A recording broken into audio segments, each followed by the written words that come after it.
Ladies and gentlemen, thank you for joining the Newsmaker Plenary at the NABJ National Convention and Career Fair. Please be advised, this event will be recorded and streamed for local, regional, and national audiences via social media and other web and broadcast platforms.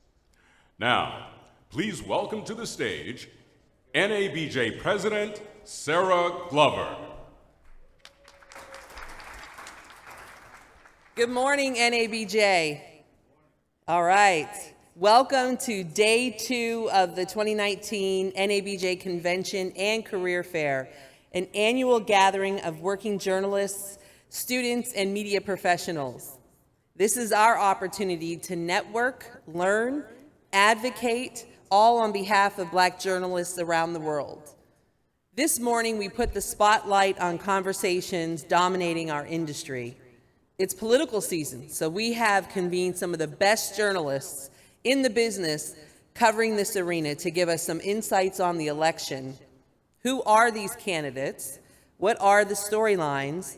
What does this mean for America, specifically African Americans and Black people? And let's walk away with a better understanding about this election. The Me Too movement is alive and well. We are seeing the impact of women everywhere, from Hollywood to City Hall in Chicago to Congress in Washington. Women are being heard and making progress in every industry. We can see the change that is having on America. How do we maintain this momentum and success? We will explore this question this morning. Let us also take a moment of silence to recognize the hard work of Toni Morrison, a true dynamic woman and messenger we lost this week because she will be sorely missed.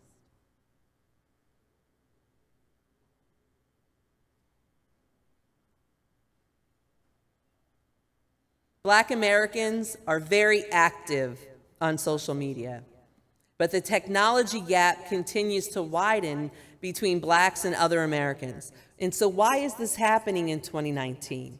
What are we doing to address this disparity? NABJ family and friends, we are in a very important mission. Our work is so vital to progress in America. Let's be inspired to return to our newsrooms, to fight the power, to deliver more fair, accurate, and in-depth coverage about Black Americans and from a Black perspective. Thank you for joining us this morning and for attending our NABJ convention. A special thank you to all of our sponsors, moderators, and panelists for helping to put the spotlight on all of these issues. Have a great convention.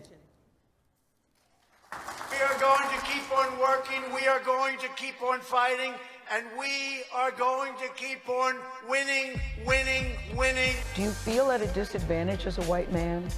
As a privileged white man, they say about you. I don't feel at a disadvantage, and at the same time, I feel extraordinarily grateful. There are a lot of people who feel that we don't need another white man in the White House.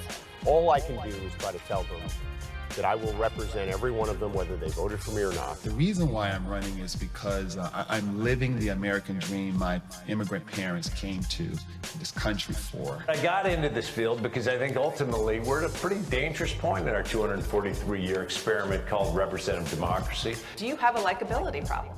Folks had to have liked me to have made me mayor of New York City twice. I know that as president, I can bring this country together. I've served as a soldier for over 16 years. I served 4 tours in Iraq. And I have more military experience than anybody who's arrived behind that desk since George H.W. Bush. And on day 1, we will rejoin the International Climate Agreement. I can talk about the kids that I knew growing up whose lives are ended by gun violence. And so I'm running for president for many reasons. This is one that we will get it done. We're not trying to diminish the Second Amendment, but we've got to make sure that we keep guns out of the hands of dangerous people. You're going to get jobs in these communities, boosting their tax revenue that they can then reinvest back into the community. Create the middle class. It's going to take this effort. This is why I get so upset the president is so lazy. They need us to restore economic mobility. Best way we can empower African American businesses to put money into the hands of African Americans. That's real. The best way to empower African American businesses, put money in the hands of African Americans. I believe in a democratic socialism that works for the working families of this country. Virtually everything many of the candidates are suggesting I've accomplished in my state. I got a lot of plans, so let me just mention a few. Do you have a plan to deal with Mitch McConnell? I do.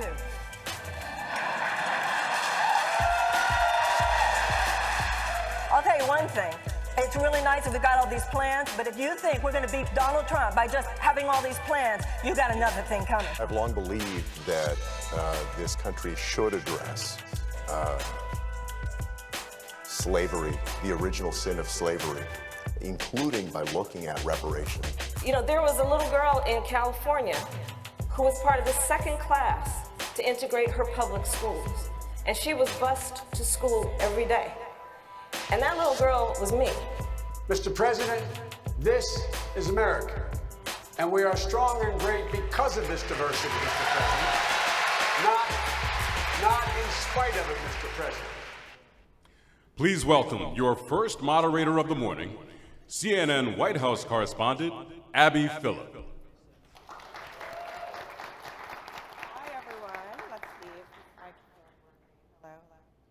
Okay. All right. Hi, everyone. Welcome to the first session, the Newsmaker Plenary session. This will be divided into 3 separate conversations, starting off with the dominant conversation of this year and next year, politics. We want to welcome our panel, Ested Herndon from the New York Times, Eva McKen from Spectrum News, and Darlene Superville from the Associated Press. We're going to take some questions at the end of this, so think about them now.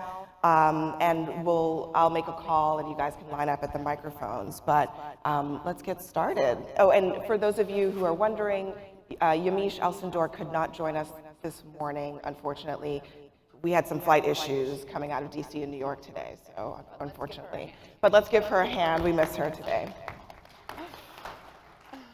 So let's just start off with this week. Obviously, it's been a harrowing week, I think, for politics, for race in politics after guns and race in El Paso, that mass shooting in Ohio. But we've been here before, it feels like it, right? So, does anyone have a sense that this moment feels different to you? Do you feel like anything will change around the gun issue, especially since it's happening just on the cusp of the presidential cycle? Well, thank you all for having us. I think that you're right that this feels like a kind of heavy week and moment. But onto the question of is this different, I don't see much evidence so far that we can expect some legislative differences coming forward. I think what there is, right, is this kind of looming election where you'll see Democratic candidates trying to use this as a kind of galvanizing message, not only for their individual campaigns, but to talk about things like flipping the Senate and the House. And I can expect that to go forward, but we've seen some states act, right? Like Florida is one that passed some gun safety legislation after Parkland. But is that going to change the kind of congressional landscape? I mean, I would defer to folks who are in Washington, but I don't see much evidence that we should expect to change that. And Eva, you cover Mitch McConnell pretty closely. He controls the Senate. What do you think? I mean, will he let anything through the Senate? Universal background checks, even these red flag laws. What do you see? It depends on where the president is. I think that, we didn't, in terms of criminal justice reform, that for a long time, Senate Majority Leader said he wasn't going to bring it to the Senate floor, but because he got pressure from the president and because he wants to remain in good standing with the president is very popular in the state of Kentucky. He is moving where the president is moving. So I would say if we're going to see anything happening in Congress or from McConnell, it totally depends on what Trump's going to do. And to that point, in terms of McConnell waiting to see where the president is, one of the issues that Congress has always had with this president is that one day he's on one side of the issue and an hour later, a couple hours later, a couple days later, he'll change his mind or he'll pull back from something that he threw out as a solution to whatever the crisis of the day has been. So it's not guaranteed where he's going to land this time. Darlene, so, you know, the other part of this after Ohio and El Paso, but particularly El Paso, is what role does the president play in terms of the rhetoric, or the anti-immigrant rhetoric, in terms of white supremacy? What about that moment? Do you think that we are at any kind of inflection point for whether or not the president will change his language, or whether voters should or will hold him accountable for his role in the state of affairs of this country? I think it remains to be seen. You and I have seen the president over the course of the last 2.5 years or so, ever since he's taken office, come to these moments, then he's forced to come out and be somewhat presidential, like he was on Monday when he talked about legislation, unity, love, putting aside partisanship at this moment in time following these past 2 shootings. But then a day or 2 later, he was back on Twitter insulting members of Congress, elected officials, the mayor of Dayton, Ohio, where he just visited yesterday. I think there are some people that would like to see this moment be a moment where he kind of, what's the word I'm looking for, does a course correction, but I don't see it happening given his past patterns. And it's not like he has pressure to do so from his base. People like the language. His supporters like that type of language, like the demonization of undocumented immigrants. So they think this idea of white supremacy is a myth. White nationalism, they think it's made up by Democrats and by the media. So he has, beyond a few days, and I don't even think a few days, we already see him returning to this very divisive rhetoric. I don't see a path forward for him reversing his tone. So on a similar note, so, you know, after the 2016 election, Hillary Clinton lost. I think a lot of people thought she would win. In a lot of newsrooms across the country, there was what you might call soul searching. People wondering, what did we miss? What did we miss about white America? And instead, you've talked a lot about covering white people in the same way that we cover black people and Hispanic people, covering white identity politics as its own type of politics. Do you think that newspapers are prepared to do that in a way that you think is appropriate this cycle? Where do you think we are in terms of understanding the appropriate context to put, you know, white voters, black voters, and how they matter in electing the next president?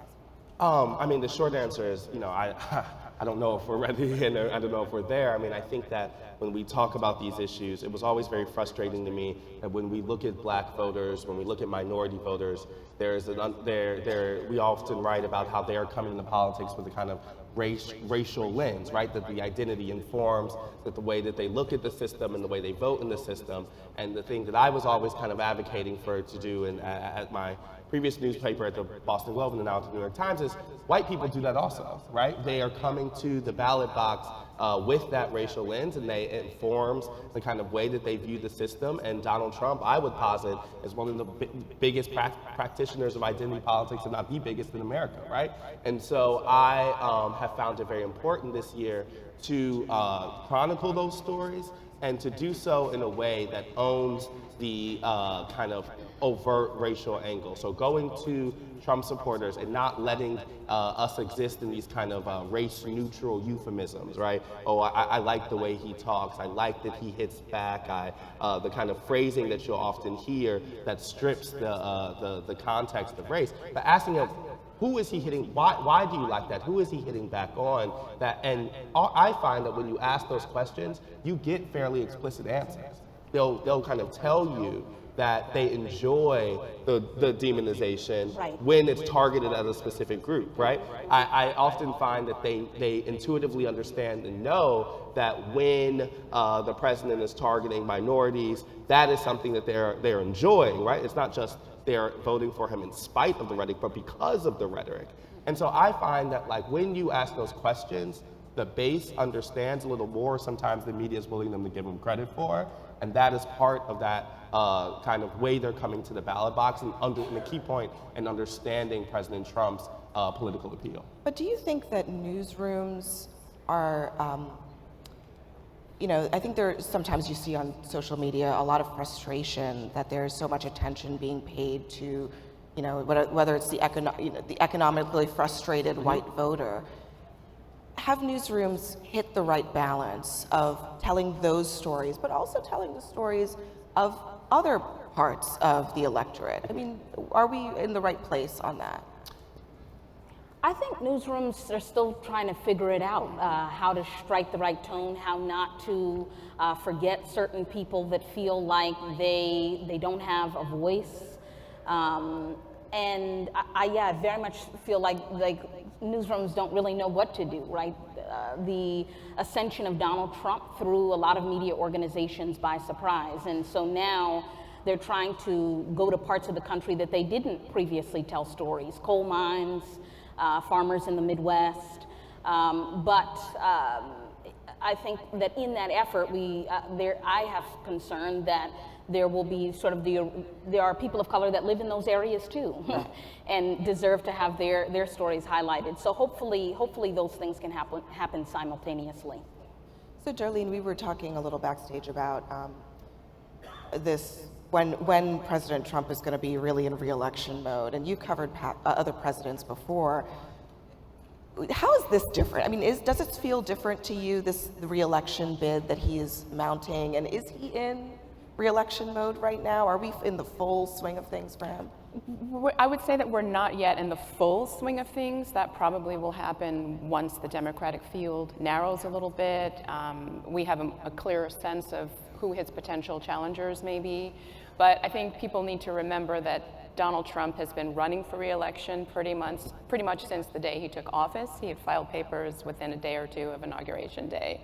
And the entire presidency has just been completely different from the one I covered before, which was President Barack Obama. I mean, they're like night and day. One big difference is the tweeting and the Twitter feed that we're all constantly watching. Waking up at 5 in the morning, 6 in the morning, and the first thing you do is look at the president's Twitter feed to see who he insulted or what he said, that kind of thing. And there's just a constant churn of events, people being fired, people quitting, the president saying off-the-wall things that you and I are having to jump to and cover every minute of the day. So it's been like a 180. Yeah. It has been interesting to see him focus on particular candidates, though. He did mention at his Cincinnati rally last week Joe Biden and Elizabeth Warren by name.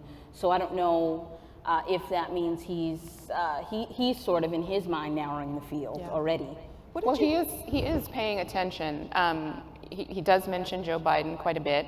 He has mentioned Elizabeth Warren, as we all know.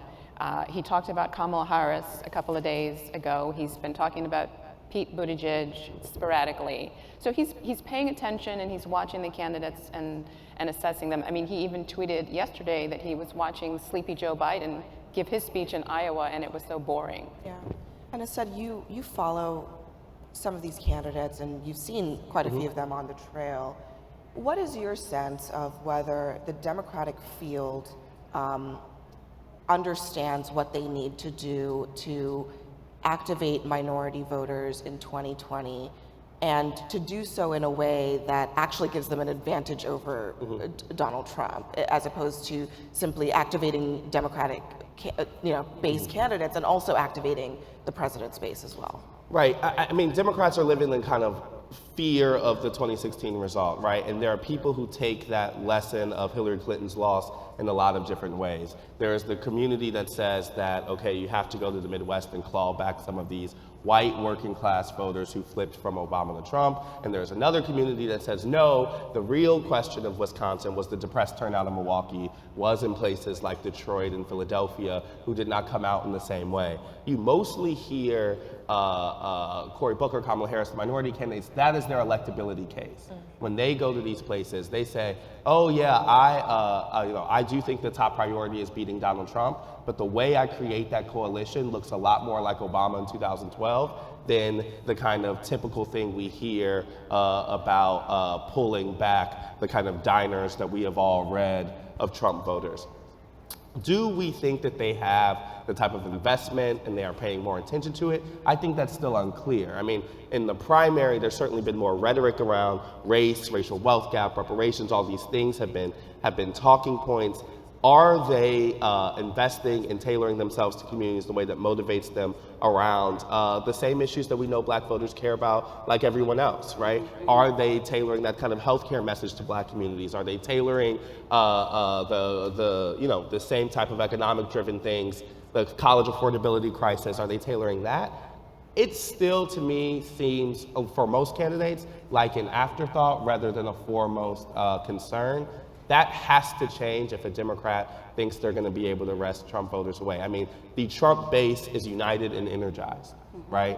If a Democrat is going to beat that person, they have to motivate those communities, and that has to be the forefront and not the afterthought. As a follow-up to that, is it a given that the Black candidates, Kamala Harris, Cory Booker, will successfully win the vote of people of color in this country, Black voters in particular? No, I mean... And I mean, talk to me about that, because I think that there is this sort of political wisdom that the Black voters will vote for the Black candidates, but tell me about what you're seeing. Yeah, I mean, I think that's 100%.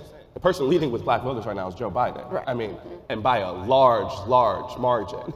And so that's not just a polling thing. I mean, I spend a lot of time in South Carolina, as we all know, is the place that Black voters will have the biggest say in this forefront of this primary. And the kind of affection for Joe Biden is not just about Obama proximity, but about a kind of pragmatic concern of he can beat Trump, and Trump is a moral emergency, which I want to get ended immediately.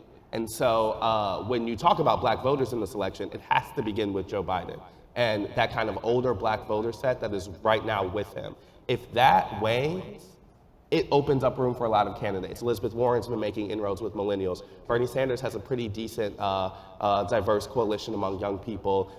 Cory Booker and Kamala Harris have been building organizations for older folks. But the beginning question with Black voters in this primary is, will they stick with Joe Biden, or will that kind of pragmatic consideration fall back? If Kamala Harris is the candidate, I can already see the Trump team weaponizing her background as a prosecutor to try to create a wedge among Black voters. It will happen. So, and we'll have to see what kind of response, if she is the candidate, what kind of response emerges in the Black community. But I can already see President Trump coming out and saying, I'm the one that passed the First Step Act, you're better off now, or I'm the one that signed the First Step Act into law, you're better off now.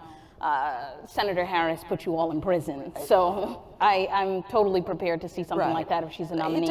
It does beg the question, how important, you talked about the pragmatism of Black voters, but when, on balance between a Donald Trump and a Kamala Harris, whose prosecutor background might make some voters uncomfortable. I mean, do we have a sense of how high that issue of her prosecutor background might be, or how high criminal justice reform might be on the list of priorities for Black voters? I can't say that I do, but when you put those two together, right, there's the motivation among a lot of the Black voters to see Donald Trump be turned out of office. So do you weigh keeping him in office because maybe you don't like something that was in Kamala Harris's prosecutorial record?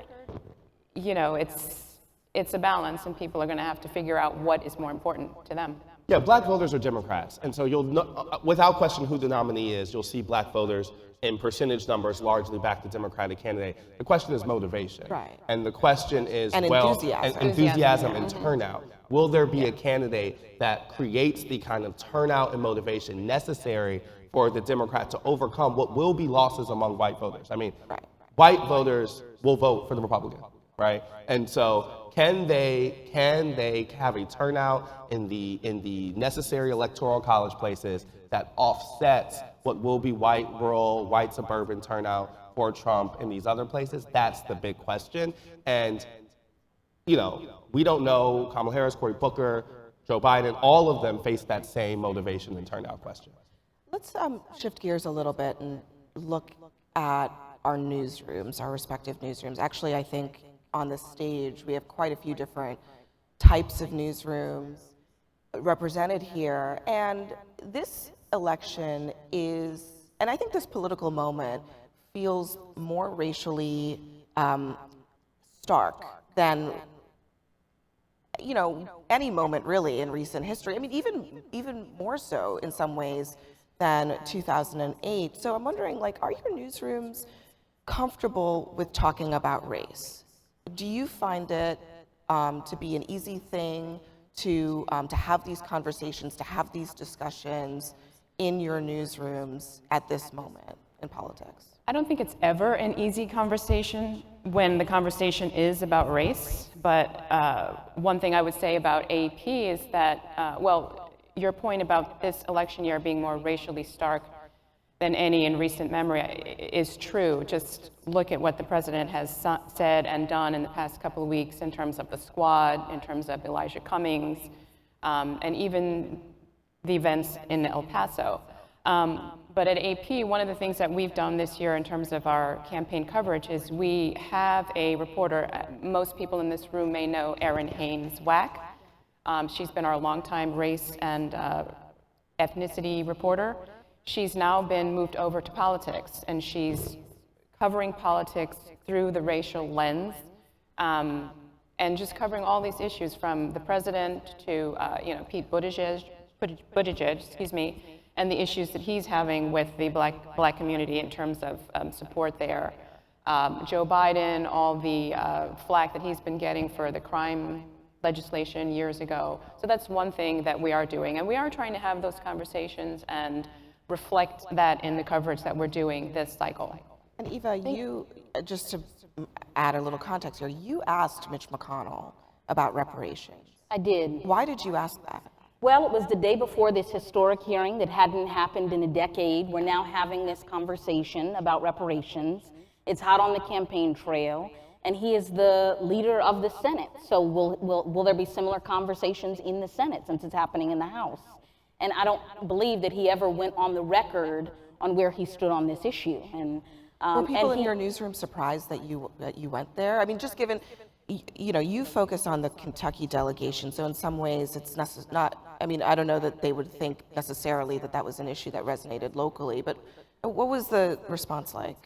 I think people were, by and large, happy I asked the question. I think that they weren't we all weren't anticipating the answer. He said, Obama was our reparation, among other, he's so Obama's Olympian. Black. I'm kidding, I'm teasing. He didn't say that exactly. I mean, but it was close. Yeah, you're not far off. But I think that he echoed the sentiment of a lot of white Americans. I think a lot of white Americans don't feel comfortable recognizing the ways in which institutional racism still affects our everyday lives. So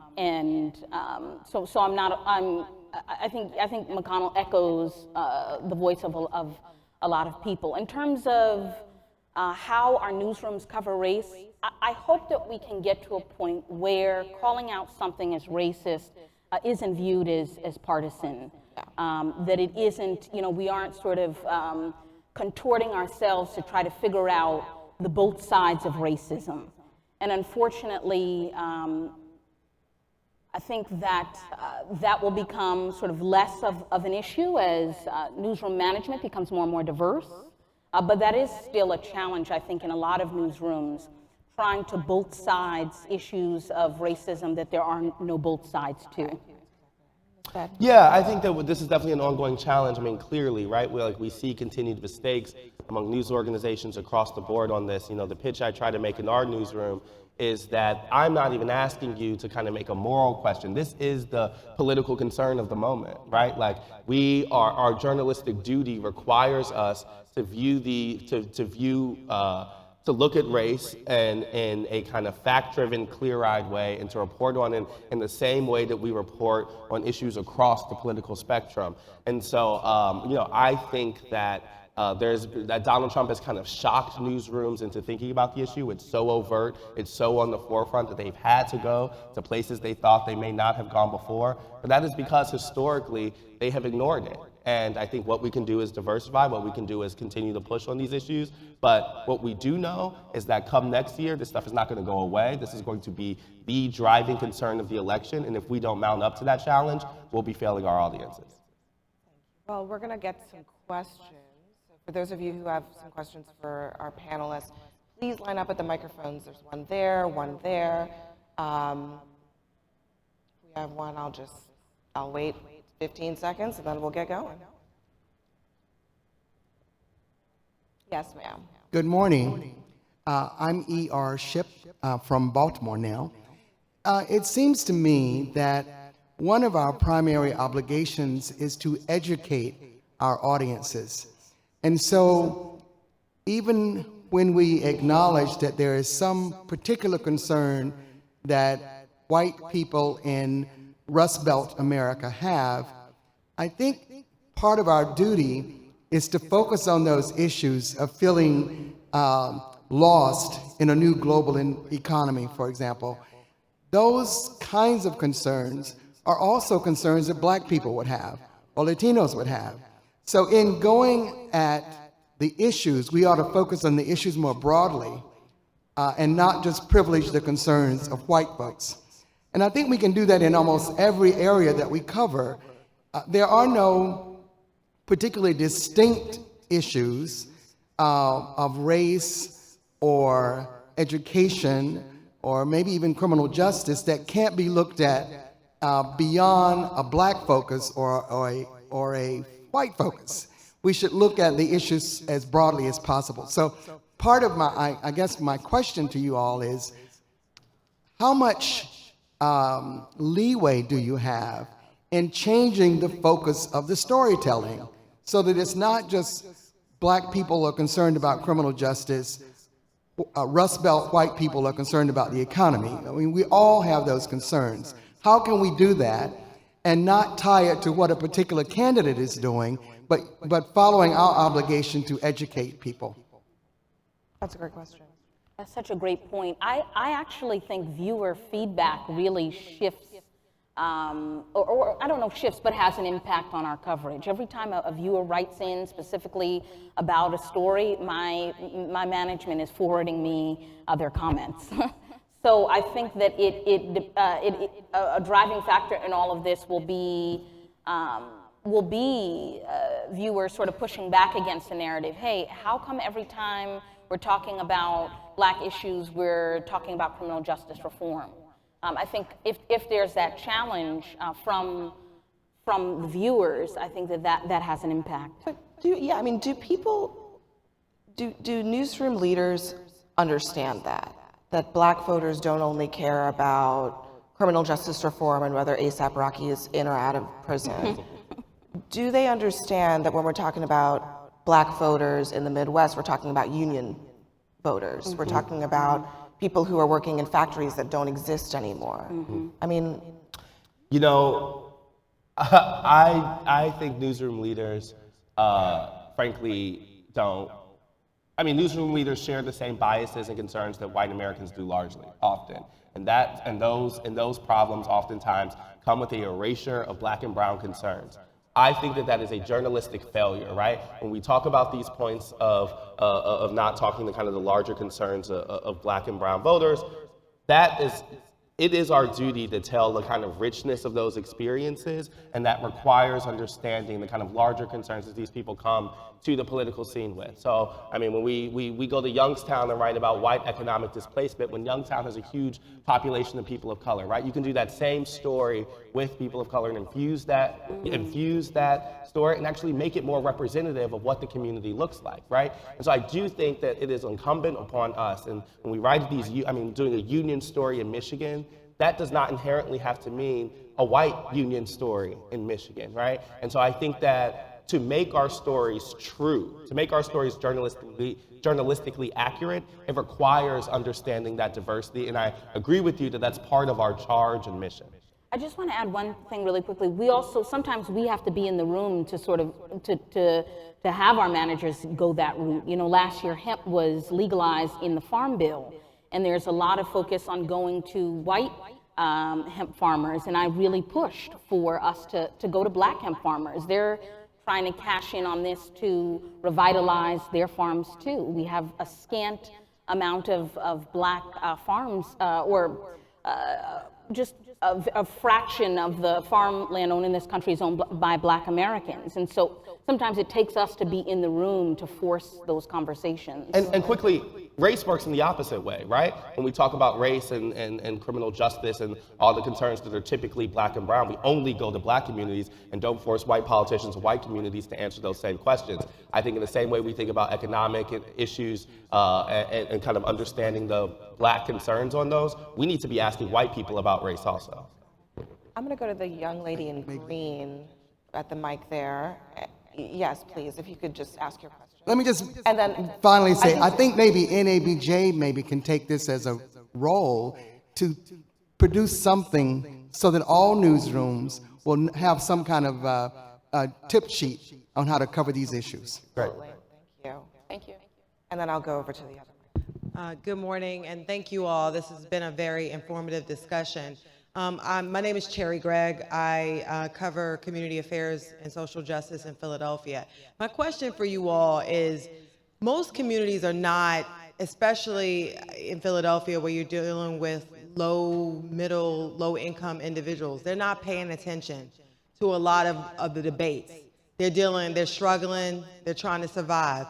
What do you think the issues will be that cuts through to this electorate? Because if Philadelphia comes out, it can swing Pennsylvania, which is a key state for Democrats. So what do you think the issues will be that really resonate with communities, lower middle income communities that are very essential to getting the Democrats any stronghold in 2020?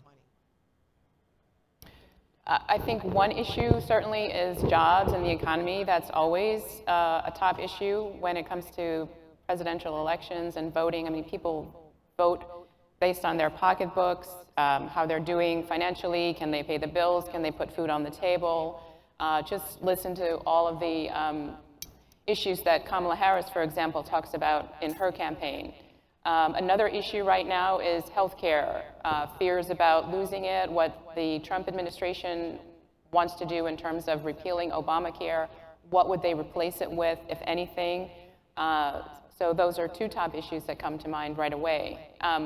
But also, there's still a lot of time between now and when people go into the voting booth in November, and some of those issues could certainly change. And we don't have a crystal ball to know right now what those issues are going to be, but oftentimes it comes down to money. Yeah, because I see that people sort of ignore all of this. And I always, do gut checks with just the regular mom with kids, single mom trying to raise a family. What are you paying attention to? And a lot of times they're not paying attention to what we're paying attention to. Yeah, so that's why I asked that question. And a lot of times also, and especially in this current cycle, there are just so many candidates, right? So a lot of people may be taking the posture that, well, I'll wait for 20 to become 10 or to become 5, and then I'll start paying closer attention. Or they're probably waiting until it gets closer to whenever the primary is in Philadelphia or Pennsylvania, when they actually have to sit down and try to make a decision.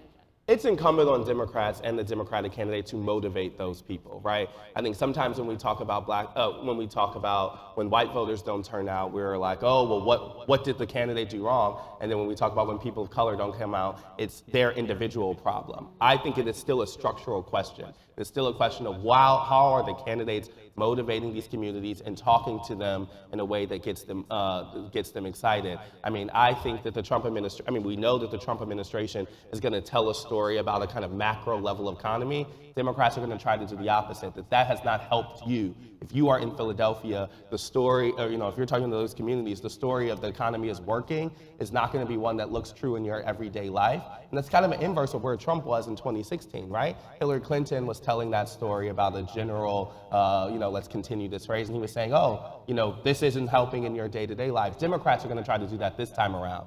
that's not working for you, income inequality, college affordability, and try to use those as issues that bring people who might have been sidelines into the center. Let me go over here. Hi, my name is Marcus Mabry. I'm from CNN. I want to start off by acknowledging E.R. Shipp, who asked the first question, who is a pioneering, Pulitzer Prize-winning, African-American, powerful female journalist, and thank you for being here.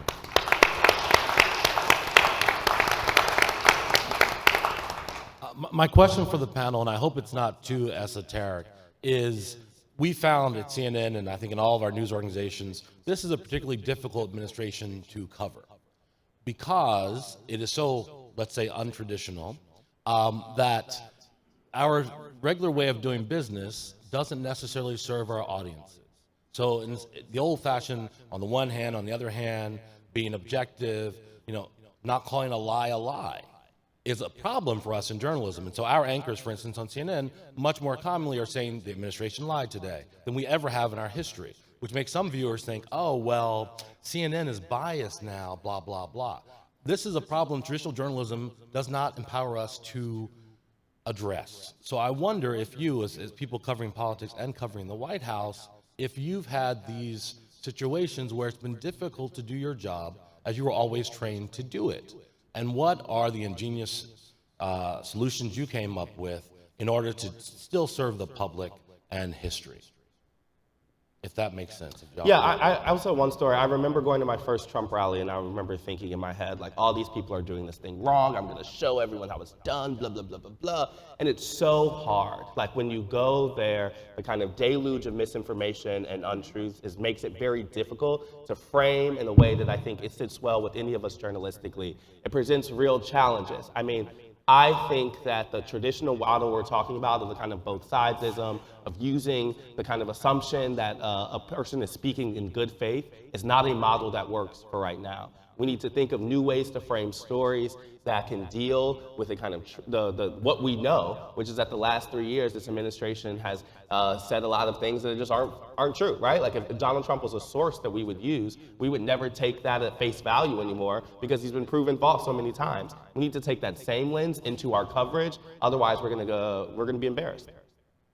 Right, I agree with that, and I was going to say pretty much the same thing, that now that we know that we have a president that oftentimes says things that aren't quite accurate, untrue, et cetera, and so on, when we are covering him, the stories always have to now, he said this, but here is what the reality is, here is what the statistics show. We have to kind of counter what he's saying in real time in our coverage. In order to serve the readers, because, as I said, we know that a lot of what comes out of the president's mouth these days and from the administration is often skewed, and we have to be the ones to present the full picture to viewers, readers, listeners. I think, just to add my 2 cents here, Marcus, I always in this administration start with the assumption that anything being said is not true until proven true.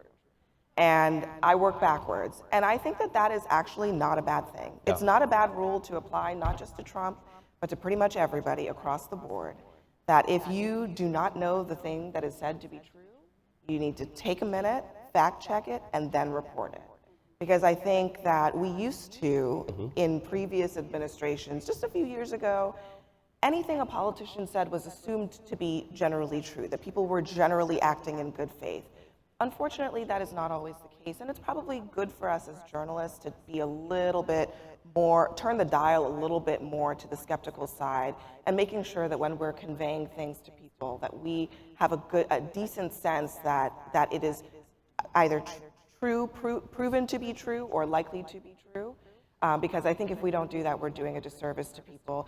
And then the counterpart to that is that when there are clear lies being told, you just call it for what it is. I mean, the other day, the president said that there were millions of people voting illegally in California. The trust we lose when we don't call those things out. And so that's the thing that I am often considering is like, what happens when we don't do those things? I think that universe is actually worse than the ones who use the truth to be scared. Thank you. It's inspiring to see you guys in the places you're in, and I hope that all of NABJ will realize that you are role models and pioneers and inspirations for their careers. So much. Well, unfortunately, we are out of time. Thank you all for your attention, for your questions. We're going to introduce the next panel for their insight. Please stand by for the next part of the session and give everyone on the stage a round of applause.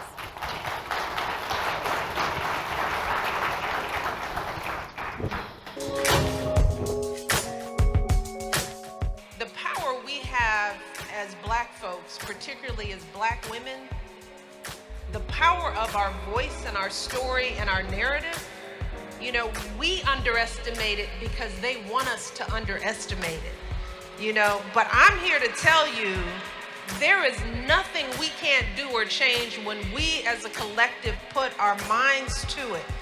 After my son's death, I dedicated my life to advocating for common sense gun safety solutions, but it was the shooting at Marjorie Stoneman Douglas High School in Parkland, Florida, that year that finally motivated me to run for Congress. I did not want this spotlight, but I will do everything I can to focus some of this light on the pain of a path out of the darkness. They saw me run across the road, but I've been running for the people ever since, the people who've been left behind in prison. Frustrated with all the sexual violence that I saw in my community, I pulled out a piece of paper and I wrote "Me Too" on the top of it. Oh my goodness. And I proceeded to write out an action plan for building a movement based on empathy between survivors that would help us feel like we can heal, that we weren't the sum total of the things that happened to us. This is ridiculous.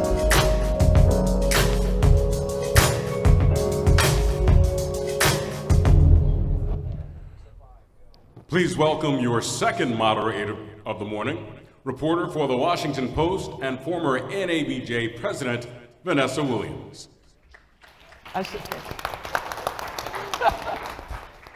Good morning, everyone, and thanks for joining us. For the next few minutes, we're going to focus on the power of Black women. Our beloved Toni Morrison, one of the most indelible voices of our time, passed away this week. And her passing is a reminder of the power and the importance of Black women raising their voices. And today we're going to continue the conversation about the power of Black women. And I'm going to introduce our panel now. Let me just remind everyone that in 2012, African American voters came out at a higher rate than any other group. That was fueled by the participation of Black women who voted, all right now, who voted at a higher rate than any group that turned out that year. So we're going to talk about that, and actually the first person I'm going to introduce is largely responsible for helping that happen. It's not just Black girl magic, it's Black women working hard.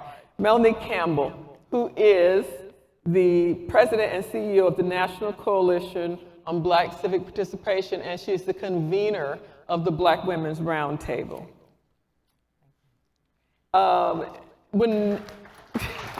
Thank you. A warrior in the courtroom, our sister Kristen Clark, who is president and CEO of the executive director, president and executive director of the Lawyers Committee for Civil Rights Under Law. Our next guest, I'm sure we all know her, Sabrina Fulton, a mother of the movement, who the murder of her son, Trayvon Martin, in 2012 helped to amplify that movement. And we're pleased to have her with us today. She also is a candidate for the county commission in Dade County. So we'll look forward to hearing more about that. Sabrina, thank you for being with us. And last but not least, the issue of reproductive health is at the forefront of news these days, given the passage of anti-abortion laws across the country, particularly in Georgia and Alabama. So our next guest is a warrior on that front, Miss Monica Simpson. She's executive director of Sister Song, which fights for reproductive justice and which is the lead plaintiff in a lawsuit against the state of Georgia over its anti-abortion law. So welcome, Monica. So let's get started with this conversation. Melanie, your group, Black Women's Roundtable, which has chapters across the country, but especially in the southern part of the country, one of the more challenging, I would say, parts of the country when it comes to Black voter participation, and not because Black voters don't try, and we could talk a little bit about that. But what do you see as the challenges going into 2016 with regard to turnout? I mean, we have consistently seen Black people turn out, but what challenges do you see in 2020? I'm sorry, I said 2016. 2016, we had a bit of a dip. 2020, it's important. I believe people believe it's important for folks to come back. So what is the challenge and how do you get it going? Thank you, Vanessa. Sure. Thank you, NABJ, for all you all do to tell our stories. I'm gonna start with the flip side. 2018 was a ray of hope. 2016, you're right, there was a dip. 2018, especially among young people turned out. One of those stories that's definitely not been told enough is that young people turned out in 2018 in record numbers. You're talking about a 70% increase. So that was a plus. The challenge I see, and I know my sister here from the Lawyers Committee will go even deeper, but the challenge is the fact that we have a president in the White House who is stoking the idea of getting back in office the same way he got in office the first time, and that was through foreign meddling, that was through voter suppression, that was through a whole lot of things. None of that, not that there haven't been fights, there are fights in winning, but a systemic fix. We still have foreign meddling going on in this election, right? We still, and you also have a U.S. Senate that won't do what needs to be done to fix it. So we have the issue around making sure that people are armed with the power to fight back on that. To be able, we're going to have to turn out. We're going to have to be uber voters to turn out, so that we can try to mitigate some of that. Because we're talking. This is what, August. We'll be voting. Most Black folks start voting in February. You know, we got a few folks in Iowa and all this, but so when we get to South Carolina, that's going to be the test, and so that's going to be really a challenge. I don't think it's going to be a lack of enthusiasm. Everybody I talk to, especially on the road, especially Black women, you know, we got to do what we need to do. I'm nonpartisan, so I'm not going to say who, but surely I think we're going to turn out. But we got to make sure that when we turn out and do all of that hard work that we know we're going to do, that vote gets counted. Okay, Kristen, a lot of times when people think about a lot of the work that you do and the committee does is fighting voter suppression, voter irregularities, again, particularly but people think that that's mostly just in the South or in states that had a history of disenfranchisement. Can you talk a little bit about your work, what you're doing, not just in the South, but all around the country, and also remind people that even in blue states, quote unquote, there are concerns and there are stories that need to be told about voting rights? Sure. Thank you, Vanessa, and thanks to the National Association for Black Journalists for all the great work that you do. One thing that we should all be aware of going into the 2020 cycle is that voter suppression is alive and well. It is widespread and systemic. It's pervasive in urban areas and rural communities. It's everywhere. And it's something that we have to keep our eye on as we go into the next cycle. We got to think about one of the very first things that President Trump did when he took office was he launched a so-called Election Integrity Commission, which we successfully beat back in the courts. But the message that he sent out to officials all across the country was that this is the time to put in the groundwork for voter suppression measures. And there are officials right now who are heeding his call. One of the most egregious examples of voter suppression that we've seen so far in 2019 emerges out of Tennessee. Last year, Tennessee had one of the lowest voter turnout and participation rates in the country. In fact, that has been true throughout history. And through the work, hard work of organizations like the Equity Alliance and Black churches, they did something remarkable. They managed to get more than 95,000 mostly low-income, not yet registered African Americans onto the rolls. And what did lawmakers do this year? They reacted by putting a law on the books that would impose criminal penalties and fines on groups that are actively engaged in registering people to vote if they fail to meet low-level minutia requirements. This is all about chilling the vote and discouraging participation from people like us, from Black and brown people. So it's really important that we remain vigilant.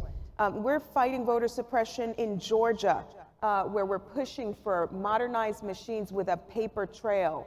We're keeping our eye on Russia and the way that they continue to push out messages intended to promote racial discord.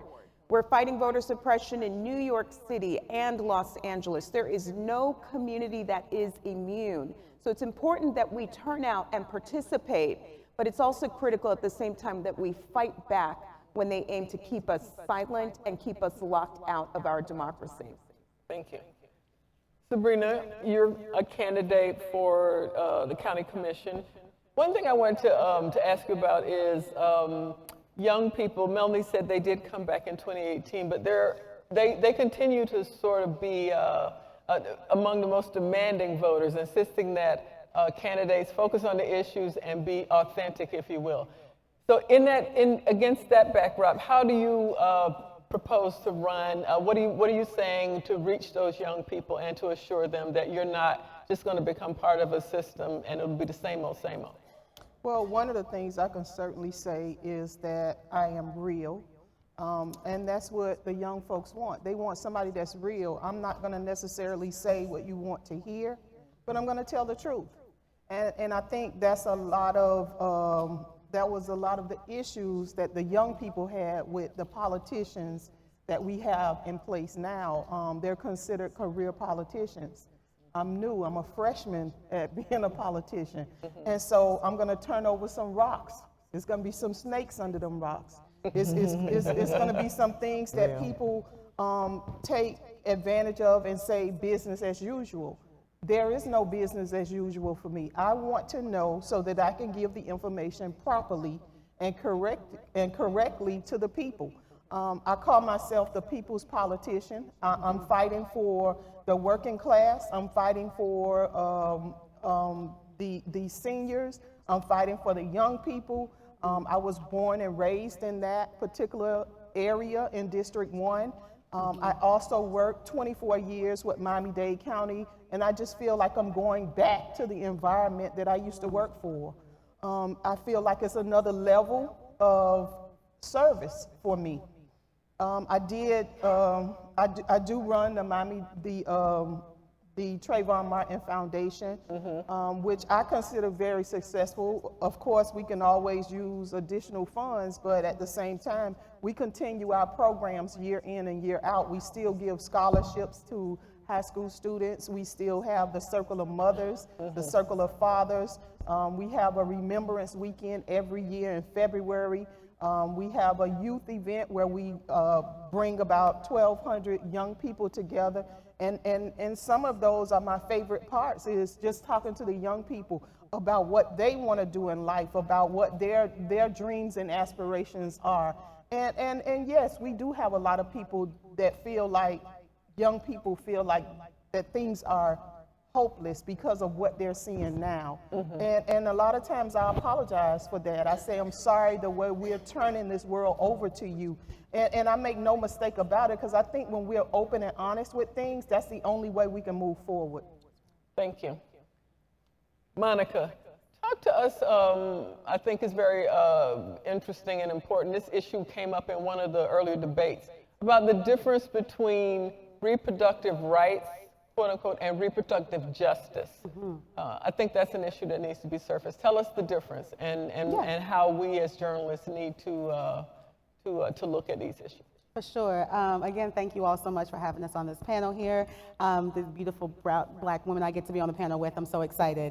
And I think it's really important for us to talk about reproductive justice and reproductive rights right now and really understanding the difference, because it is really like at the core of like what is really most important for folks right now. And historically what we've heard is like reproductive health and rights, and this has been the language of the pro-choice movement, folks who have been able to talk about access to abortion, access to contraception, and that has been a work and a movement, if you think about it from a media standpoint, that has really been led by large mainstream white-led organizations, right? And it's not that black women have not always controlled our own fertility. It's not that we have not been on the forefront of these issues since the beginning of time. It's not that we haven't had to do this work alongside other movements, because our bodies and our lives and all that we fight for are all inextricably linked. But what reproductive justice did actually 25 years ago, right? 25 years ago in 1994, 12 black women came together to talk about what it meant to talk about our reproductive health and rights in this country in connection with the very real social justice issues that are intertwined with our reproductive decision making and our ability to really live our reproductive lives in this country. And so they took a more intersectional approach. They took an approach that was rooted in human rights, and they created what we now know as reproductive justice. And one of the first things that they did at that time was to put a call out against Congress in 1994 at the height of healthcare reform. And so what we see with reproductive justice, we see reproductive health rights and justice as an overarching kind of sector, right? But reproductive justice, again, takes a more intersectional approach, and it is a movement and a frame, right? So the movement is led by people of color all across this country, and the framework is intersectional and rooted in human rights and allows us to talk about the connections between economic justice, environmental justice, sexual assault, criminal justice, and all the different systems that intersect in our lives in connection to the reproductive health and rights decisions that we need to make every single day. Melanie, your group is also very active in trying to prepare our communities to participate in the census next year. Tell us about that and why it's so important, and what stories are we missing perhaps or not paying attention to in this very important The biggest I say challenge and opportunity as an organizer is that the census in 2020 will happen at the same time as the primaries. So that means we have to make sure we walk and chew gum at the same time.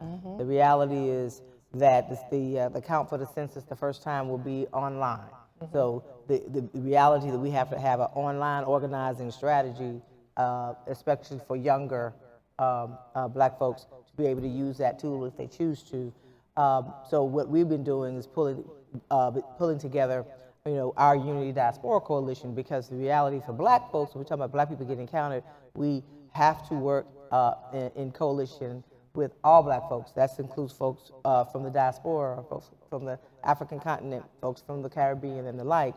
And so we've been pulling together to develop a kind of organizing and messaging to know that we have to make sure that we connect the two. They're both about power. It's really about power. It's about money and resources for our communities. So that's been our real focus, to be able to engage.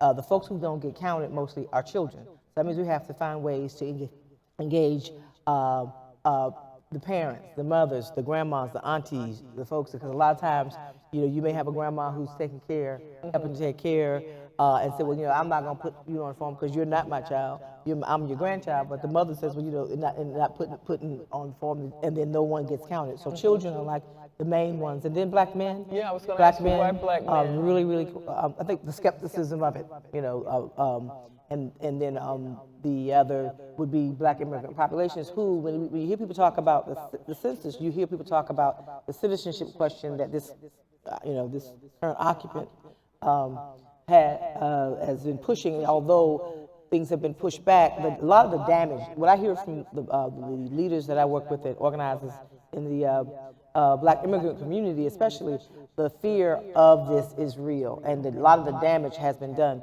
So being able to get those stories out about what the importance, and getting trusted messengers out there and trusted voices, and you guys be able to share those stories so folks can really connect those dots. so that when we go, and we've decided, when we're out here getting ready to do our get out the vote efforts, we're going to be pushing the census and the vote and really giving people the information that need. And then also working with our legal community to help make sure folks are fearful that their information will be used to impact them. There's intersectional components to that. But there's so many elements to why we don't participate. But at the end of the day, I'm like this. I want my money coming back to my community. If I got to fill out this form, you know, and I say this, you know, how many of us got one of these, right? They follow this everywhere we go. So I don't even worry about it no more. Right? The reality is, you know, you cut it off, you know, you can cut it off and throw the phone away and throw it in the beach.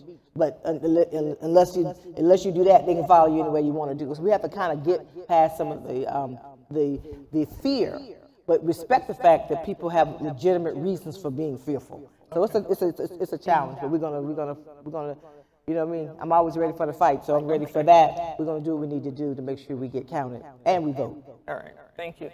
Kristen, an issue in the news the last couple of weeks having to do with the violence, the mass shootings, at least one of them, according to reporting, perhaps incited by inflammatory rhetoric and hate speech. The Lawyers Committee does some work in that area. Can you tell us about that? And let's try to, if we can, be a little succinct so we can have like the audience ask a couple of questions. Appreciate it. Yeah, I mean, no doubt the rise in white nationalism and white supremacy is something that we should all be deeply focused on. It is tearing apart the fabric of our nation. It is destroying lives. It's ripping communities apart. And it is a crisis that is fueled by the dangerous rhetoric that we have seen emanating from this White House every single day. But it is also a crisis that's fueled in part by a lot of activity online.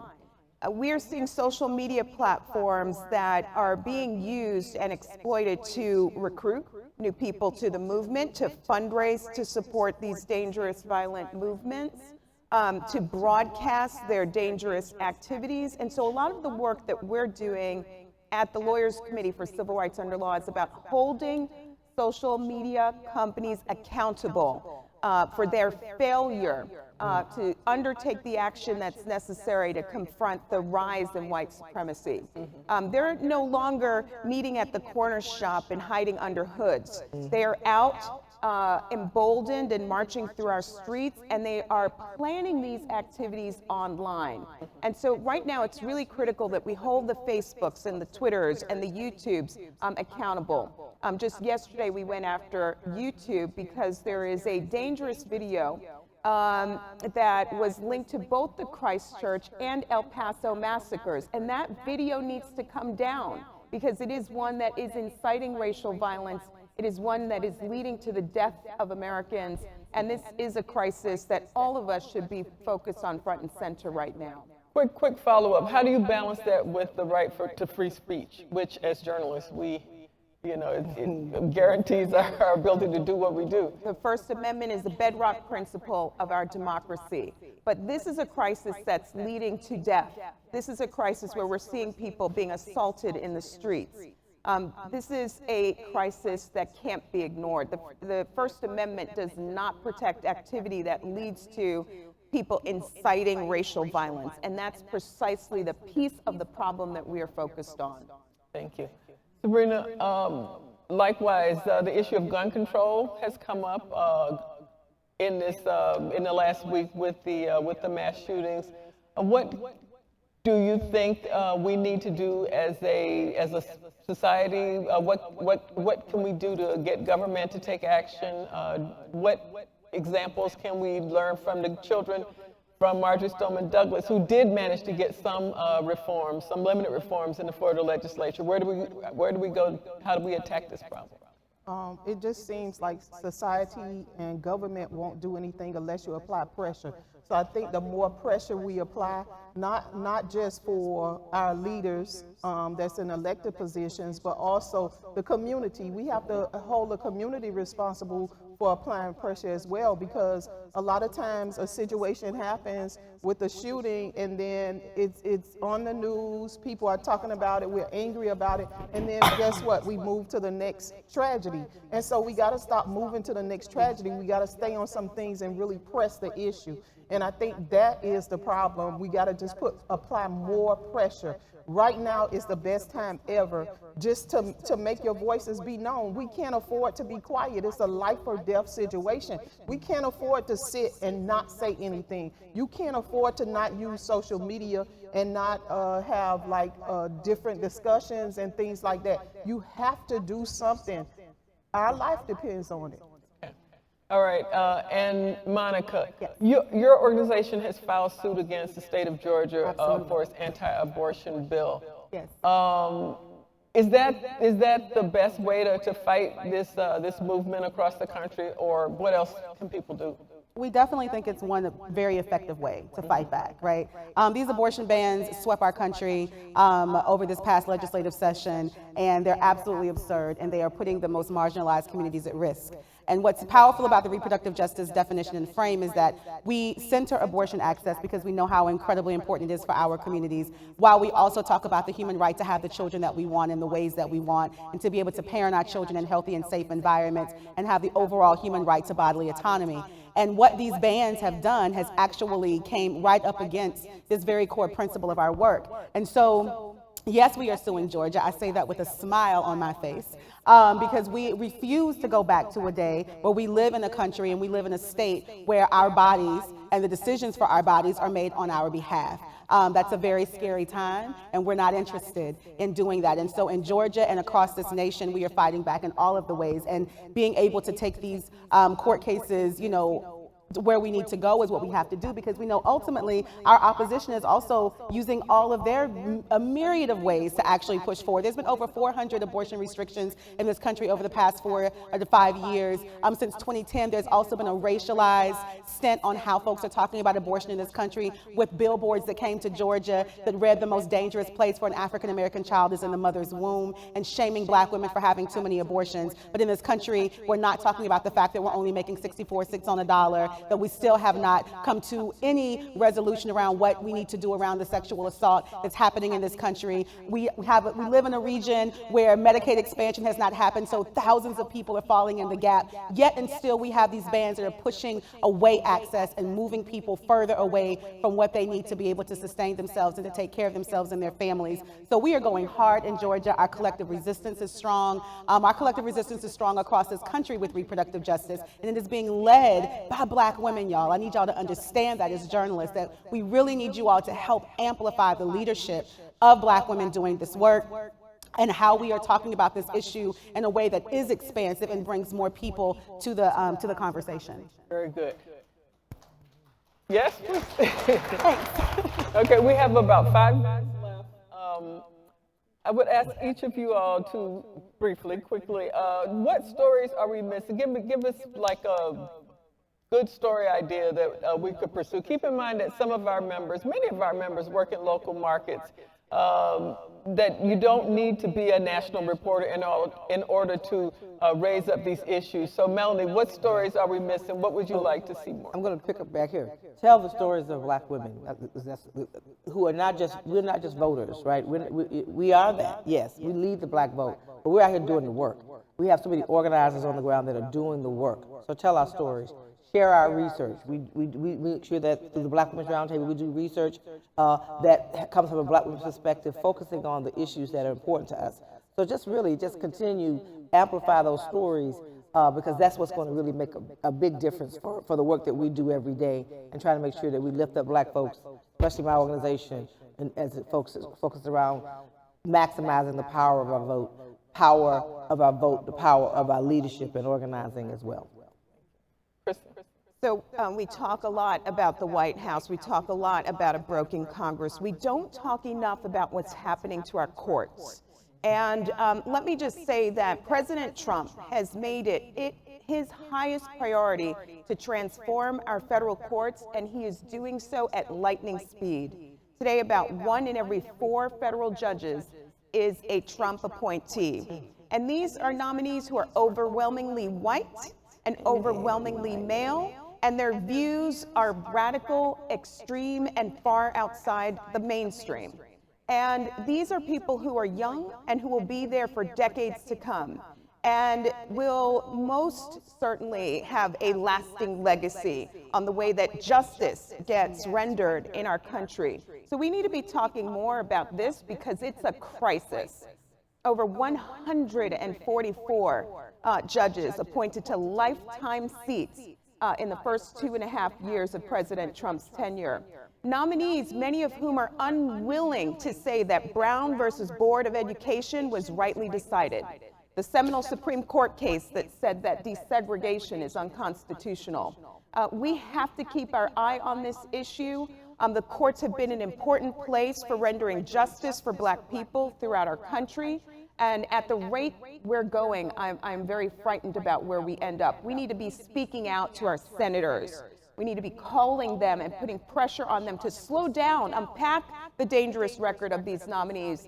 And we need to be sounding an alarm about not one single Black woman has been put on the courts under President Trump, not a single Black woman. The way that we're turning the clock back on race and gender diversity is something that we should all be sounding an alarm about. Thank you. Sabrina. I'm going to say continue with the times. A lot of times people don't want to use social media. We need to use social media more. We need to, when our Black reporters report something and it's something that we support, we need to make sure that we're retweeting, we make sure that we're posting so people know that we're supporting these people, because a lot of times the part that we don't see is those people might have death threats because of what they said. And so a lot of times it's power in numbers. And so we got to make sure that when Mr. Lewis posts something, when Reverend Sharpton, even when Jesse Jackson, when Joy Reid, like those people support, post something, that we're supporting them. I watched Don Lemon last night. He was so passionate about what he said. You know, he almost had me in tears because he was so passionate that this didn't start, and we know it, it didn't start with Donald Trump, but it's just so prevalent of what's going on. It's really opening a lot of people's eyes again to what's going on, to let us see that this is a crisis. This is a serious issue, and we can't afford to be quiet. You have to post, you have to say something, you have to support the people that are saying the things that you are in support of. Yeah. Thank you. Monica, last word. Absolutely. 2 things. 1, reproductive justice has been a movement and a frame that has always worked at the intersections. We need journalists to be writing at the intersections. So as we are talking about these issues, we need to see y'all, and we want to bring you all deeper into these issues. When we talk about maternal mortality, how do we talk about that in connection to economic justice, in connection to reproductive health and rights, in connection to, you know, what is happening environmentally or the toxins? I mean, we need to be talking about it all together. So I think that that's one thing that I would want to really amplify, is that we need you all to be talking at the intersections with us. How do we also connect sexual assault and all of that directly to our work of reproductive justice? Those intersections are important. Secondly, we got to talk about sex, good people. Let me tell you, the reason these particular conversations around abortion access and all of these things continue to be wedge issues, continue to be the very thing that divides us in so many ways, even though we know that people, when we look at the polls, we look at the data, that folks feel like we should be able to make our own decisions, but they are using this against us, in particular the Black community. So we need more journalists willing to talk about sex, willing to talk about bodies, willing to center that conversation. And you all can do that by coming to our conference in October in Atlanta, Georgia, which is the Let's Talk About Sex conference, which centers these types of issues in our communities. Let's talk about sexconference.com. Be there so you can write about it, and let's shift the narrative and shift the culture on how we talk about bodily autonomy in this country, so that we can stay and pull away, right, all that's happening around what's happening politically, and this being able to be a political wedge issue in our communities. Can we please thank this wonderful panel of Melanie Campbell, Kristen Clark, Sabrina Fulton, and Monica Simpson. Thank you all.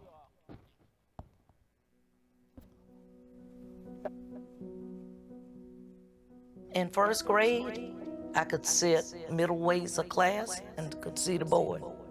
Junior high, I was on the front row. High school, I was pushing the desk up by the teacher's desk because I could not see what they were putting on the board. It was really hard, but I think it made me a stronger person. Low-income people and senior citizens do experience some of the same problems when it comes to access to quality resources. And technology has left a lot of people left them behind. I learned about Internet Essentials at a meeting put on by the city of Savannah where we were talking about the digital divide. I had never ever thought that I would be able to do that myself. It just took me aback. I now understand all of the things I was missing. My sister, she would come from New York carrying her laptop, but she couldn't use it here. This last visit, I was so proud to say, we got Wi-Fi in the house. And we were just having a ball. We were spending more time together and more quality time together. That in itself has been a wonderful experience. And it's all because of the Internet Essentials. I think this is going to change my life drastically. This is going to be a marvelous time for us. I intend to learn some things.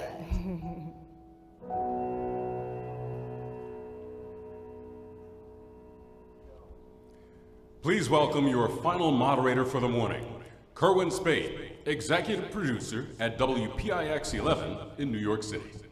Good morning. All right, the next conversation, thank you. The next conversation is all about the social impact of technology, specifically the gap known as the digital divide, some of the latest efforts to help close it. Please help me welcome the panel this morning. Joteka Edie, she is the Vice President of Policy, Strategic Engagement, and Impact at Linda, a company helping others become more financially stable.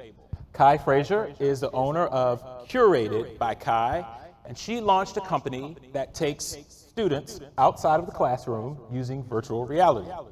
Latoya Drake is with the Google News Initiative, helping improve access to more quality journalism. And Karima Zaidan, she's the director of Internet Essentials at Comcast, which helped Ms. Schoolsby get her Wi-Fi. Welcome to you all this morning. Karima, I'll start with you. We usually think about accessing the internet to be children, students who are in school, but as we saw in the last video, it spans generations. Can you talk about that? Who's in the most need? Yeah, sure.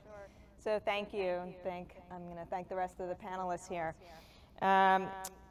When we think about the digital divide, I think we take having access to the internet for granted, at least most of us here in this room. We think maybe everybody has access to it and they know how to use it successfully. They know how to navigate the internet. But as it turns out, it's about 23% of households in the country don't have the internet at home, don't subscribe to the internet at home. Not because they don't necessarily have access to the internet, like wireline access built out to their house, which is more of a rural America issue. And those 23%, the 23% of households that don't have access, when you look at the demographics, you will see it is largely low-income communities and people of color. So our initiative here, Internet Essentials, which has been our company's signature community impact initiative for the past 8 years, we are trying to help those houses get connected. And it does span all ages, many different races, but again, primarily people of color concentrated in pockets of poverty in cities, which is, we are an urban company, an urban internet company, so that's primarily who we serve. And the number one reason they're not connected, as it turns out, it's not the price of the internet, it's this bucket of digital literacy issues. So either I don't know how to use the internet, so I don't know if anybody has parents in the room. My mother, certainly 83, using the internet, teaching her how to use an iPad continues to be a challenge and will forever be a challenge. So age is an issue. Seniors really don't. They're at a disadvantage because they didn't grow up in the workforce using this kind of technology. So there are a lot of factors that go into it, but it's really, I don't have the skills, I don't see why it's relevant, how does it help me? It's not the attitude that we bring, which is it is essential to our everyday existence. Okay. Joteka, your company, LendUp, is not only a payday loan company, but it's helping folks in the tech space. Tell us about that. So just a bit of a correction. Thank you. LendUp, we are disrupting the payday lending industry and focus on getting our consumers out of predatory lending products and into more transparent lending products that can create a pathway to financial health. And I think it just goes to the point that when we look at across the country, we have seen, particularly since 2008, we've seen banks just desert from many communities, largely Black and brown communities and poor communities across the country. At the same time, we've seen a rise and an increase of the use of mobile phones, and particularly smartphones.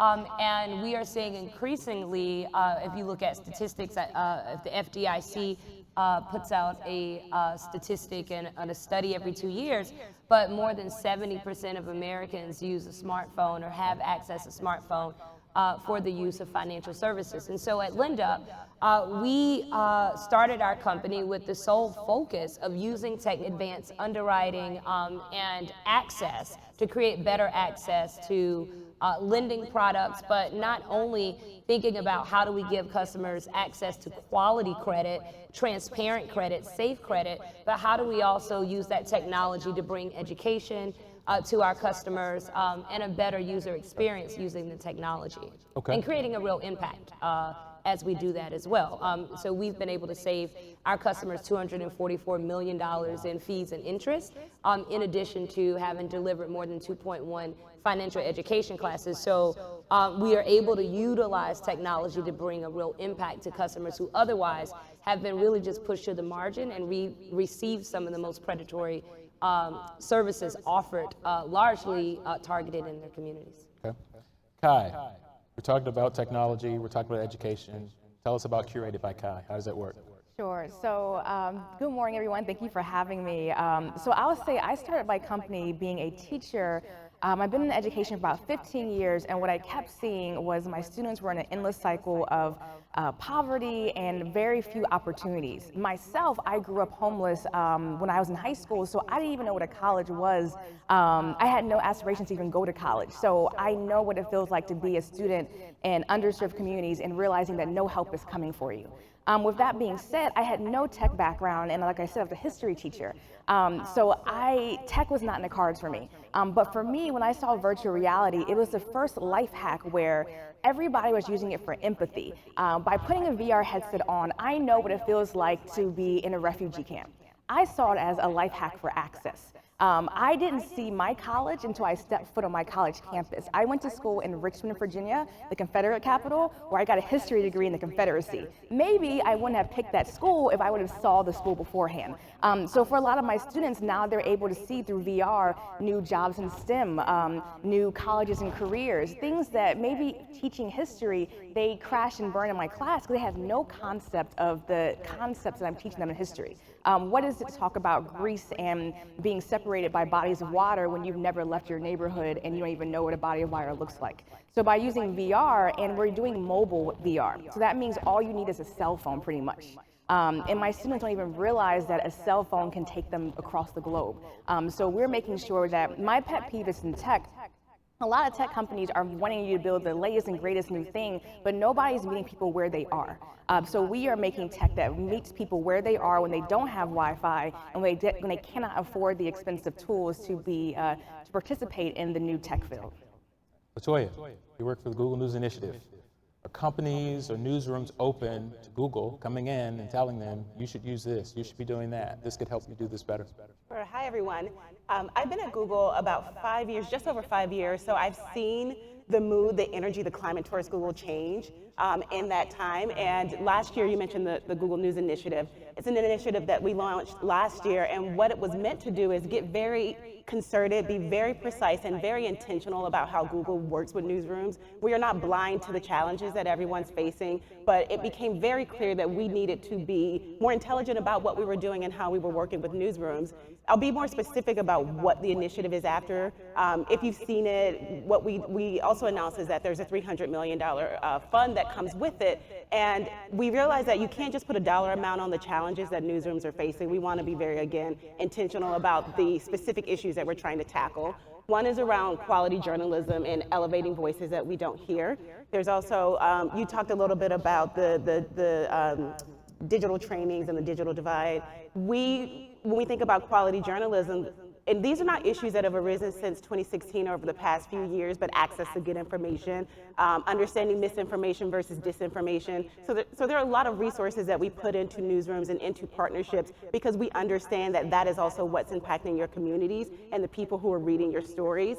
There's another piece of it around, and the big elephant in the room is sustainability and revenue. Publishers are going out of business. The challenges are immense, they are large. But we think about as a technology company, and that's what people see, when you first think about Google, you maybe see that big search bar. We want to say, no, we understand the challenges. How can we take our technology and things like machine learning and AI and figure out how to help you reach new readers or gain new revenue streams or convert people to paying subscribers? That's the thing that Google can uniquely do. And there's also a big point about trying to, I would say, I guess trying to make sure that we are not kind of speaking in code, if you will, making sure that we're not just talking about the new, wow, biggest thing in technology, but not being cognizant of the fact that it's often hard to implement these things. Google can come in and we can talk about VR, but if we don't have any respect to the fact that small newsrooms maybe don't have the access to the resources, they maybe don't have access to developers, they maybe don't have access to technologists who can come in and help them develop these technologies, then it would be remiss on us to not offer that kind of assistance. So at a very larger level, that's what the initiative is meant to do, really be intentional about understanding the challenges in newsrooms, but then showing up very humbly and showing up very respectfully and listening and doing it in a very collaborative way, because we know that we can't solve these issues on our own. It is not something that Google will come in and say, here's the blueprint, we're here to save journalism, everyone now go. That is not at all the posture, and I don't think that would be met very well at all, but it is very much a collaborative initiative that wants to, at the root, understand what's happening in various newsrooms, big and small, and figuring out how we can come in a very respectful way and offer some assistance in a way to energize the energize the industry where it can be most helpful. Okay, so should the internet be free? I mean, each one of you have talked about what you do, what your organization does, but there is still this piece of I need access, whether it's I need to fill out an application, right? Or I need to see what's happening, or I want to Google something, or I want to buy something. So should the internet be free? I'll jump in. So I was sharing this with Kerwin before backstage. A lot of people, they might read about me and they think that I am just this tech executive. I have long been a civil rights advocate and an activist, and still am. I like to think of myself as on assignment in Silicon Valley. Based on just a lens of having worked across the country and across the world, really focused on disadvantaged communities that have been pushed to the margins. When you look at the power of technology and the power of the internet, absolutely yes.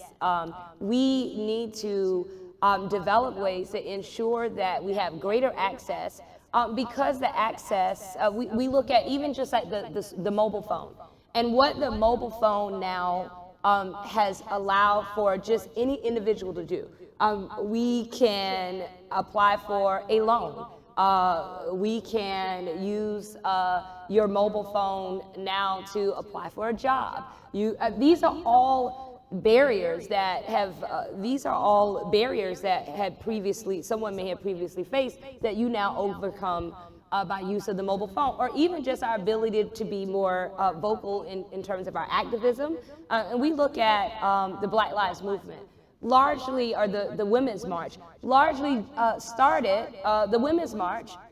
There was a woman who wrote, she powerful words on Facebook, said we should march and rally, close it, came back the next morning, thousands of people said we should march. And there was the birth of the Women's March. Or you look at that powerful yet horrific photo that we saw of Mike Brown on Instagram that really propelled and inspired just a movement of people to stand up and say what we have always been saying, but we had platforms now to amplify Black Lives Matter and everything that we're seeing. So having access to technology, whether it is in our personal day-to-day lives in banking, our ability to advocate, or even our ability to access services such as jobs, the internet is that vital tool. And it should be free, and we should have greater access to it. So how do we close the gap? I mean, we can close it tactically, right, with Internet Essentials, but then how do we close it strategically, right? What's the bigger story? What's the bigger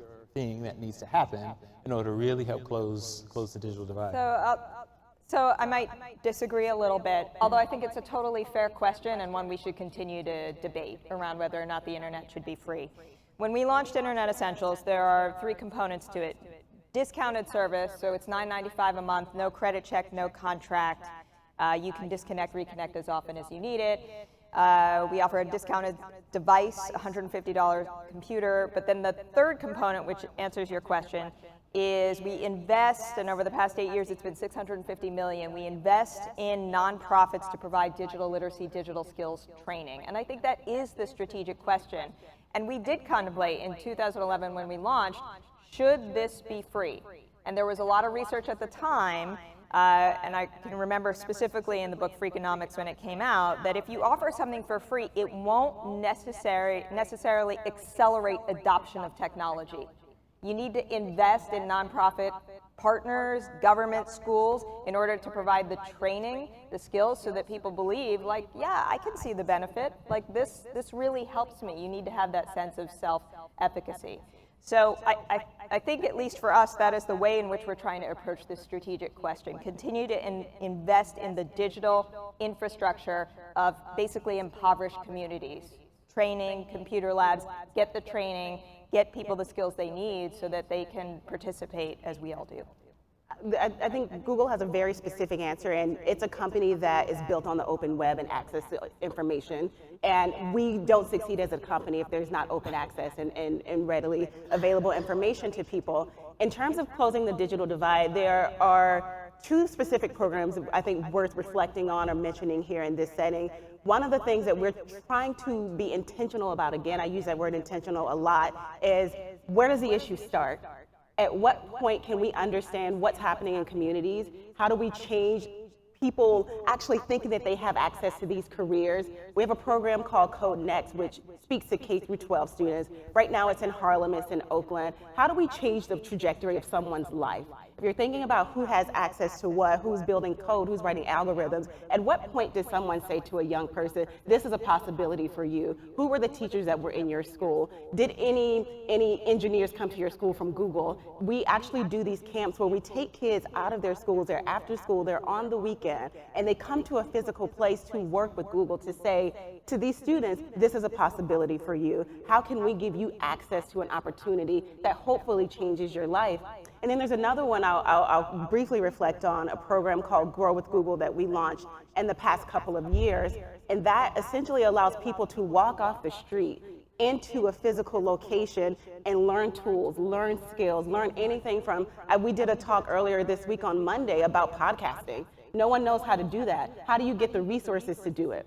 How do you actually figure out how to get started to do something like that? So yes, we're a big company and we may seem again like a search bar, but we are thinking about how do we get in communities, be very proactive about it, and change the trajectory of someone's life to close that divide. And it takes a lot of work. There are teams built around it, but it's being, within Google, very honest about the fact that there is a role that we have to play to make that possibility aware, especially at a young age, which I think is where that conversation starts. It's one really about pipeline in my mind, and we're trying to get to the heart of that. Okay.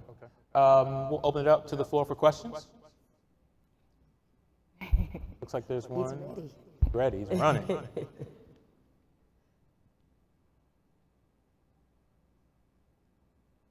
Okay, thanks. I'm Wayne Dawkins. I'm an associate professor at Morgan State University. Since I'm an educator, just on this question of the internet, whether it should be free or not. Just a reminder to everyone that the internet was a government project that we didn't know about in the 60s, and then it was turned over to the people in the 90s. But to my questions, and it's to the person from Comcast. We're now in 5G technology, which is great for middle class and affluent folk, but is that going to be a problem for that undersized group? Is 3G going to work, or how we're going to navigate that? Because now we have a new technology that's already, there's concerns that it's problematic for poor urban customers and rural people, because it's not the big towers anymore. It's something smaller. So from a cost standpoint and a practical standpoint, how are you going to really get to that 23%? So thanks for your question. And I don't want to be presumptuous and speak on behalf of other telecommunications companies that, like AT&T and Verizon, that are offering 5G. We continue to be in the wireline internet and Wi-Fi space.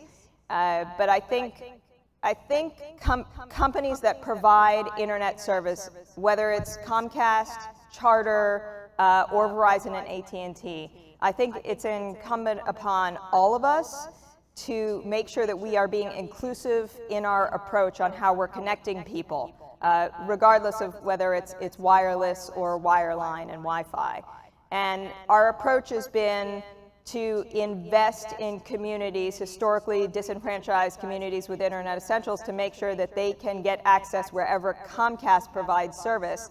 And I would put it on all companies that provide service to think about their approach to ensuring that everyone continues to have access. It really is, it is the private sector and the public sector and nonprofits working together to solve this. No one company, person, government can do this alone. Yes, there's another question. Hi, I'm E.R. Ship, and I actually am a colleague of the previous questioner. I have a question about the Google outreach efforts. How do we get that in Baltimore? It should already be in Baltimore, so let me take that note back. We are a big company, but there are a small amount of people who do the work, and we can't get everywhere. So we actually launched a training program to scale all of the outreach and to go in various cities around the country and certainly around the world. You should be able to actually reach some of our trainers and get them in your newsrooms. I would love to connect with you afterward, but we are meant to, what we try to do is a word that we throw around Google all the time is scale. And again, as I mentioned, we can't do it alone. So we do have a very robust training network that goes around the country. If you want to get tools training, for instance, you want to learn about not just how to use a search engine, but how do you use maps to tell a story? How do you, if you're not a data journalist, how can we teach you how to scrape data and also tell a story? So these resources exist, and you need to make sure they are getting to you. And also the working with the K through 12s. Yes. I'd like to talk about that. Absolutely. So I'll talk to you after. For sure. Thanks. Thank you. All right, so we have a number of journalists in the room, a number of journalists watching. What's the pitch? So we're all going back to work on Monday. What is the pitch? What is the short one sentence, two sentence that we should be taking back to our editorial meetings to say, we need to cover these issues, right? Because it's not just one issue. It's very vast. Each one of you. I'll start. Okay. I might take a different approach to the question. We don't see ourselves as being in a position to tell journalists what to cover or having a point of view or dictating what stories you cover and how you cover them. What we want to be able to do is be there and make sure you have the resources that you need, be that through a partnership, learning how to use tools, so on and so forth. But I think it would be very reckless of Google to go into newsrooms and dictate coverage, and we want to stay away from that. Journalists have a hard job to do, and it's a very specific job, and we have mad respect for it, but we want to make sure we're not crossing the lines as Google trying to dictate journalism. Okay. Anybody else? I'll jump in with some suggestions, and this is, I know we've had a large portion of this conversation is about access to technology, but I think there is a deeper conversation. We have benefited. I am a Black woman in the C-suite of a company in Silicon Valley. There are far too few of us. There are far too few funded Black and brown founders. There are far too few Black asset managers and VCs. So I think that there is a great need to tell the story of Black and brown founders. Both equally as important is there to tell the story of the need for more diversity. There's also importance to tell the story of the successes, the stories of founders that have been successful, of the companies that they're building, the impact that they're making. When I transitioned into tech, I was the senior advisor to the president of NAACP for 7 years. I had accomplished a lot. I talk about this very publicly, but I dealt with imposter syndrome, which is this thought that you can't be successful or you don't belong. And I had helped win a Supreme Court case, had overturned a state constitution on voting rights, had done all this work, but did not see a reflection of myself in Silicon Valley as a Black woman. And I think that there is an opportunity and a responsibility to really share more of those stories, of those success stories, because I think it's important for the young people that Kai are working with and in K through 12, or even just adults, to see that there is a rightful place for you in the industry. There's this misconception that you need to know how to code and have a technical background to be successful in Silicon Valley. That is not the case at all. There are numerous non-technical positions, whether you are in marketing, business, or whether or not you are in legal. There are opportunities for you to be successful, and then opportunities for you to be at the leadership table in those companies. So I would really press upon not just talking about the problem, but also some of the solutions and some of the successes. I want to jump in there. So as a Black woman in Silicon Valley, I feel like I'm in the belly of the beast every single day, and I depend on journalists to give me that line of defense and to educate me. But I don't see a lot of that or strong sources to go to when it comes to the things that I need to not be devoured by Silicon Valley. So the stories I usually see are unicorn stories, right? This founder raised X amount of money. People to watch out for in tech. Is blank the new Silicon Valley? But I don't get the stories that are talking about the IPOs, the exits, stories about why are Black founders being ousted from their companies when they take VC money? What is it like to fundraise while being a Black woman? Black women get 0.2% of VC funding. That's basically 0%. Yet Black entrepreneurs, Black women entrepreneurs are the fastest growing class of entrepreneurs. So how is everybody else surviving? We don't hear those stories. Even things I want to really state, I got an email this morning about, hey, this is a great program at this company for diversity. I need stories on the exploitative diversity initiatives that are happening that are taking our IP away from us, our intellectual property, by doing these programs. We need to call them out, and we're not seeing that. So when I talk to other founders out in the Bay, I'm seeing people who don't even know the basics about startup life, and they're not going to do well because we don't have those sources. So I just want to plug or put a shout out to, I make my team every single day read Sherelle Dorsey's A Plug Daily. It's the only place where I can send them to get consistent investigative journalism every single day. And we need those insights if we are going to survive and make a dent in tech. I would just close it out here, and also just want to acknowledge we do have someone else, looks like, wanting to ask a question. Okay. But we were here in Miami a couple of days ago to announce that we have expanded the program to serve all low-income households in our footprint. Anyone who's eligible for more than a dozen public assistance programs can apply for the service. And we've connected 8 million people and 2 million households over the past 8 years. And whether you're talking about Comcast and our efforts or other providers in this space, to just write about this issue. Connectivity matters. And if you as journalists can include this as part of the story, that when you have access, well, people will be able to read your stories online, but they'll be able to do all the things from banking to applying for jobs to all the things we've discussed here. They'll be able to do those things that we take for granted every day. Question.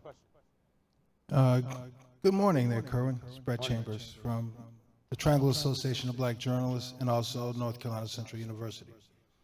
I'd like to thank the ladies for being up there and sharing your stories with us. I just met Kai out at Tech Track for NABJ, so good to see you. And LaToya was at North Carolina Central sharing her Google tools. And I want to say that my students have benefited from that visit, because I've integrated some of the Google tools with them.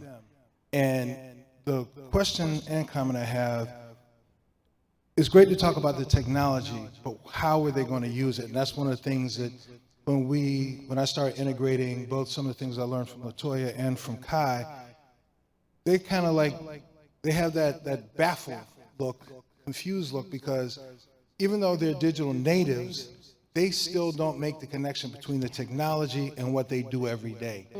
And it's really hard to make that connection. And the fact that I have them create a business inside of the classroom, they still don't make the connection between how to use the tools and what they're building. And if you have a suggestion, I'd be willing to hear it. Plus, I'd like to have you come to North Carolina Central and share that answer. And I remember this was with Nicole Hannah-Jones and the Ida B. Wells Society. Exactly, in the like law 2 years school. ago. Yes. You look familiar when you got up. So what he's speaking about is, a few years ago when Nicole launched the Ida B. Wells Society, we came on board to support her and go and talk about investigative journalism at HBCUs, and we went to various places. How do you take that into something that you use in your daily life? This is one that when we leave, realistically, I don't have the expectation that people have a light bulb moment and say, all right, now I know how to do this. The applications comes from seeing it in somebody's life. So what you'll see Google do quite often is try to take these stories and put them in a narrative form so that it's very tangible. So that, in this, kind of touched on in the video earlier, there was an example of a woman in Harlem who wanted to start a hat business. And she wanted to sell her hats. But she didn't necessarily know how to do that online. How do you actually get on Google Maps? How do you then reach users? How do you then manage your inventory? How do you use the Google suite of products in a way that might not be something that's academic to you, but helps you make money? And I think people need to see more of those examples so that when I go into a newsroom, when I go to a university, it's very tactical as here's how you do this. But I think those applications come from seeing someone like you or someone familiar to you use them and turn them into a business or something that they can monetize would be one way that I would suggest as a way to figure out how this makes sense to your life and not just how it makes sense to your curriculum or your schooling or your training per se. Was there another question, Brett? Just a follow-up, and it's a thank you to both, again, to Kai and LaToya. There's a whole new thing outside that's very much running in parallel with journalism called digital humanities. And we've been using the tools from Google and starting to work on the extended reality stuff, Kai. So just wanted to say thank you for sharing. Thank you. Thank you. So that is the time that we have for this morning. So I definitely want to thank our panelists, Jateka, Kai, LaToya, and Karima. It's been very insightful. This is a very vast conversation, but thank you very much for being with us today. Thank you.